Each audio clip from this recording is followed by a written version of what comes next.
तो ये जो भारतीय जनता पार्टी की जो कोशिश है कि आंदोलनों को राजनीतिक चश्मे से देखना, हम तो कह रहे हैं कि ये आंदोलन जो जंतर मंतर का था, जो जयपाल सिंह मुड्डा स्टेडियम का था और जो गर्दनी बाग का है, वो बिल्कुल एक आंदोलन है। सरकार चाहे किसी की भी हो, सरकार चाहे किसी की भी हो, छात्र नौजवान जहां आंदोलन में है उनके साथ अन्याय हो रहा है, उस अन्याय पर रोक लगनी चाहिए, उनको न्याय मिलना चाहिए। बिहार में जब बिहार के छात्रों ने प्रदर्शन किया, बिहार में बंद किया, उनके ऊपर AK-47,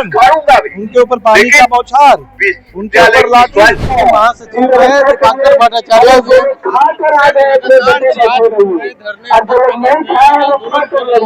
दिल्ली की बात किया जाए या बिहार की बात किया जाए, सभी लोग एक जगह, झारखंड में भी तो सरकार ने बातें मान ली, लेकिन यहाँ सरकार क्यों नहीं? बिल्कुल यही तो बात है। झारखंड में जब आंदोलन हो रहा था, बीजेपी के लोग कह रहे थे, बीजेपी के पूरे तमाम केंद्र की सरकार, उनकी पूरी पार्टी वो लगे हुए थे कि भाई झारखंड की मांग क्यों नहीं मानी जा रही, जबकि यहाँ आपके बिहार में बिल्कुल वही मुद्दा है, वही मुद्दा है। BPSC के पर सारे पेपर लीक हुए हैं, परीक्षा नए सिरे से कराने की लोग मांग कर रहे हैं, पूरे एग्जाम शीट जो है उसमें गड़बड़ियां हैं और इस पर कोई कार्रवाई नहीं। तो ये जो भारतीय जनता पार्टी की जो कोशिश है कि आंदोलनों को राजनीतिक चश्मे से देखना, हम तो कह रहे हैं कि ये आंदोलन जो जंतर मंतर का था, जो जयपाल सिंह मुड्डा स्टेडियम का था और जो गर्दनी बाग का है, वो बिल्कुल एक आंदोलन है, एक ही तरह का सवाल है। झारखंड में तो अलग दिख रहा था। नहीं, झारखंड में तो वहाँ की सरकार ने तो माना, झारखंड में हमने भी साथ दिया और जैसे हम लोगों ने साथ दिया, आपने देखा कि नेहा के ऊपर किस तरह से स्याही फेंकने का इन्होंने किया कि आंदोलनों को ये अलग अलग करके देखते हैं, हम अलग करके नहीं देखते हैं। सरकार चाहे किसी की भी हो, सरकार चाहे किसी की भी हो, छात्र नौजवान जहां आंदोलन में है उनके साथ अन्याय हो रहा है, उस अन्याय पर रोक लगनी चाहिए, उनको न्याय मिलना चाहिए।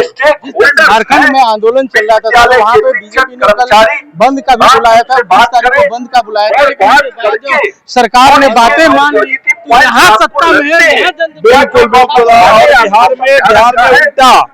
बिहार में जब बिहार के छात्रों ने प्रदर्शन किया, बिहार में बंद किया, उनके ऊपर AK-47, उनके ऊपर पानी का बौछार, उनके ऊपर लाठी, इसलिए यहाँ तो जो मांग मानने की जरूरत है, बात करनी चाहिए। दमन हो रहा है, दमन पर रोक लगे, छात्र नौजवानों से तत्काल सरकार वार्ता करे और बात करके सरकार इनके मांगे हैं, यहाँ तो हमने देखा कि इनके 13 सूत्री मांगे हैं, बिल्कुल जायज मांगे हैं, ये मांग सरकार तो देखिए हमारे साथ भाकपा माले के महासचिव थे दीपांकर भट्टाचार्य, उन्होंने कहा कि जिस तरह से इन छात्रों की जो मांग है वो सरकार को माननी चाहिए, नहीं तो हम लोग भी समर्थन में यहाँ आ चुके हैं और आगे भी हम लोग ऐसे ही छात्रों के साथ समर्थन देते रहेंगे और आंदोलन को और तेज करेंगे। DB लाइव के लिए पटना से पंकज कुमार।